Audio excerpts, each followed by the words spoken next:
and gentlemen, welcome to the Asian Martial Arts Studio. Today, 7 of the more senior members from our school will demonstrate a special presentation of traditional Okinawan Shorin-ryu Karate Do. In the first part of the demonstration, Kyle Palmer, Ellen Walker, Ben Vong, Michael Blivis, and Steve Morris will demonstrate 5 traditional Okinawan Shorin-ryu kata. The demonstration will begin with a group demonstration of the traditional forms. This will be followed by an individual demonstration of the bunkai to each of these kata. Before we begin, however, I'd like to give you a little background information on exactly what it is that you're going to see today. To begin with, a kata is a formal, choreographed set of fighting techniques. These are traditional Okinawan Shorin-ryu Karate Do kata designed by Master Anko Itosu, who lived from 1832 to 1916. Not only was Anko Itosu a karate master, but he was an educator by profession. And in this vein, he designed these forms to be formal exercises representative of the defensive techniques of Shorin-ryu Karate Do.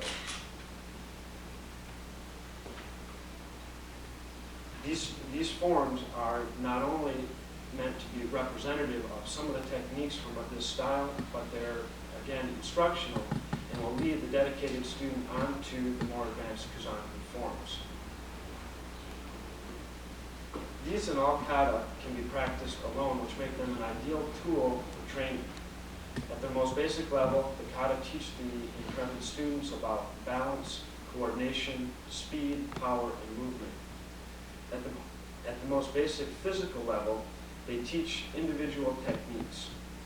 And later, they teach the students about rhythm, timing, and strategy. The bunkai, which you'll see following the demonstration of the form themselves, is a demonstration of the application of a kata against an opponent. There are 2 kinds of bunkai. The first is called Ippan Kumite, or one-step sparring. When practiced in this manner, a technique from the kata is taken and individually applied against a single opponent. In this manner, the technique can be explored against varied kinds of attacks and in different forms of defense. Today, however, you're going to see the second kind of bunkai. In this fashion, the kata is performed in its formal pattern in a standardized manner against multiple opponents. In this way, the kata teaches the students the correct application of technique, and on a higher level, the students will be able to get a feel for or learn about the rhythm and the timing of the kata in a very dynamic situation. So I present to you some of our senior students.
teeth in him.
portion of today's demonstration will be presented by Dr. Jay Sandweiss, who was recently promoted to the rank of Godan, or 5th degree black belt. Dr. Sandweiss will demonstrate a number of basic techniques and show how they relate to more advanced concepts in martial arts. This demonstration will include a number of kobudo, or ancient weapons forms.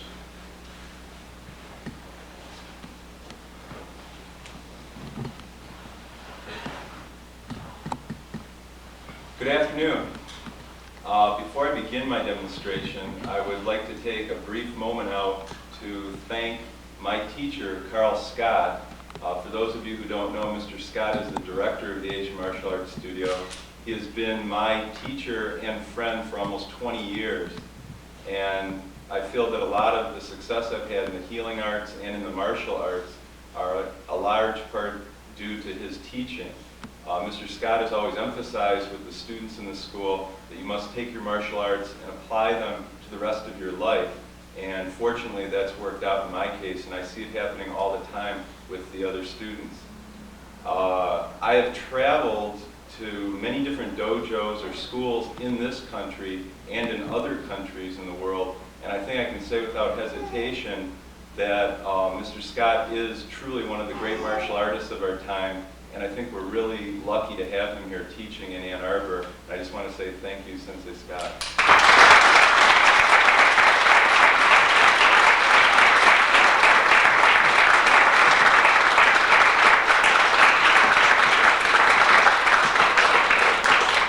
Wherever you are, I think he's doing a ninja technique. He hasn't taught me that yet.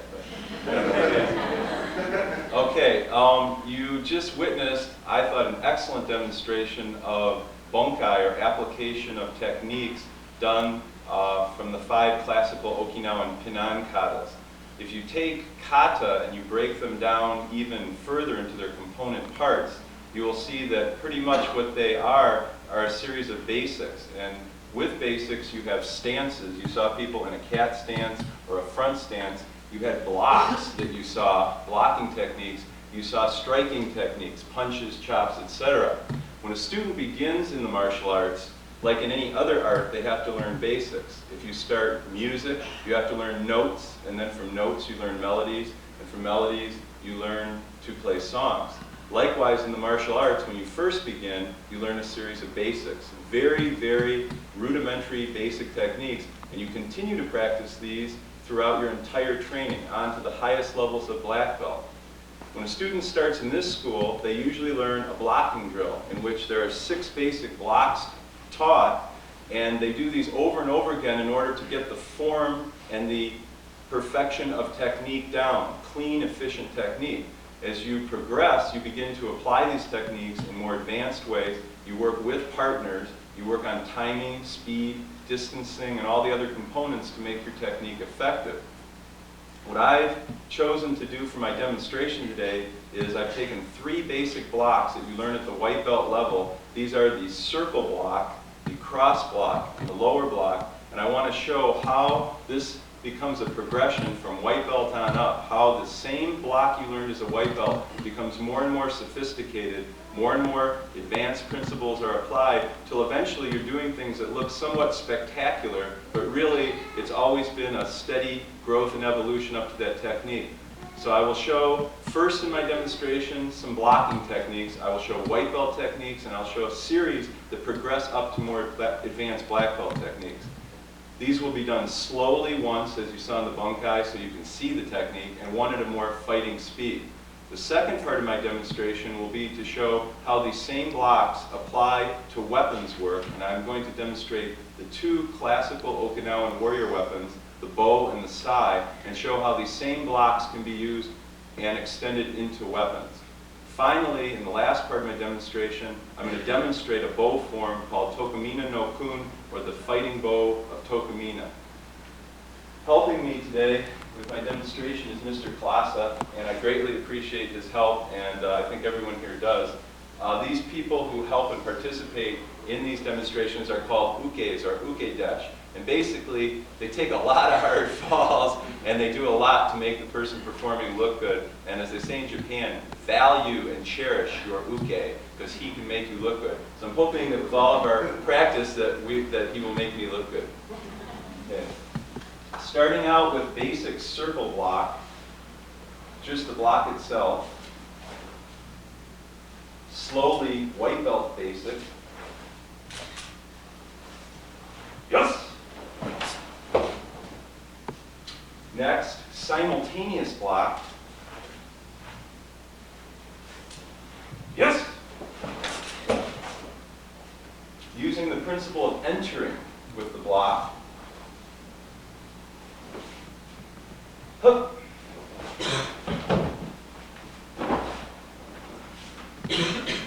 Circle block, throwing with a lock.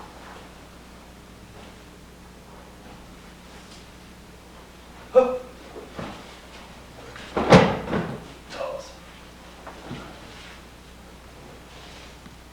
And a self-defense application against a grab.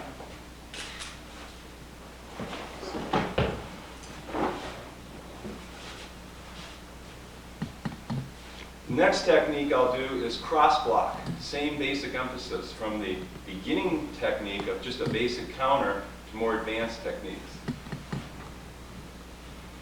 Cross block alone. Slowly.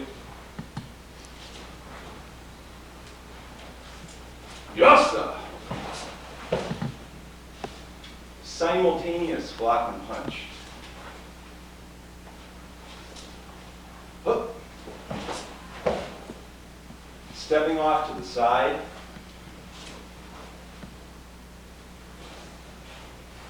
Yes. Putting a throw in.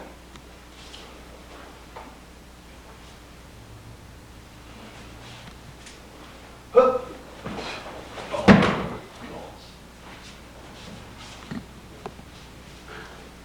Self-defense against a grab.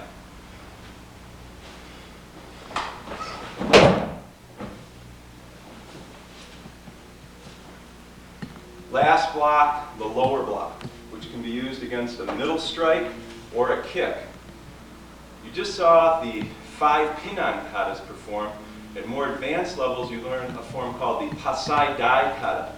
And this kata, which means to penetrate the enemy's fortress, that's the meaning of the kata, the opening moves involve turning, weaving, and coming in on the opponent. In the kata empe iwa, elbow like rock kata, there's a motion where you come across, throw your hip in the air, and come down.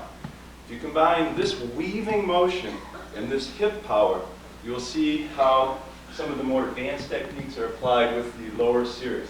First against a basic punch,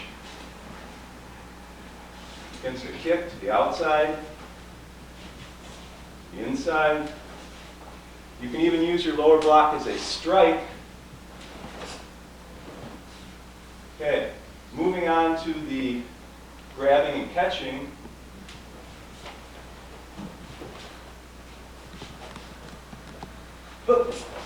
Yo! Going to the inside.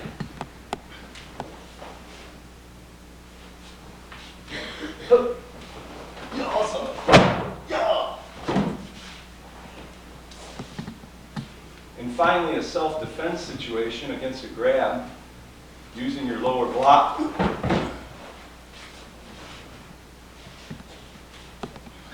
These are but a few illustrations, but I think you can get the point to get a little bit more advanced. Okay, let's see how these techniques, these same blocks, would fare against a live swordsman.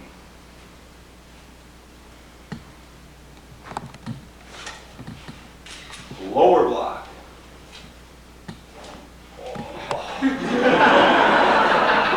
Cross block. Oh. Circle block. As Master Shimabuku would say in Okinawa, not too good idea, I think. Okay? The Okinawans were not stupid, and they learned quickly from their mistakes. After one generation of truly unarmed defenders, they realized that they better get their technology a little bit more advanced. So Most of the Okinawan people were farmers, and they used farming implements. And since they already had the empty-handed fighting techniques, they realized they could extend them and apply the principles into weapons. And thus, they adapted a series of fighting weapon arts off of traditional farm implements. The bow, or 6-foot staff, when held this way, can be used in thirds. The front end can be used to block and strike, the middle end can be used to block and strike, and so can the back end. What I'm now going to show you is a demonstration of these same basic blocks I just did without weapons and how they might apply against the sword. Very important thing to remember, the ancient principles of yin and yang. What has a front has a back. The bigger the front, the bigger the back. The strength of the sword is in its extremely sharp blade that can cut a person in half, or its point, which can penetrate. Its weakness is its side. Because swords are made of tempered steel, a strike to the side can shatter a sword in half. So most of these techniques I'm going to be showing are not only blocks, but they're meant to break the sword in half simultaneously. Basic bow technique. Blocking outward with a counter. Cross block technique. Hook. Off the backhand, blocking. Hook. Off the front hand, continuous. Hook. Upper block, negating. Note I don't meet the sword because he would cut my bow in half with the sword. I block his arm. Hook.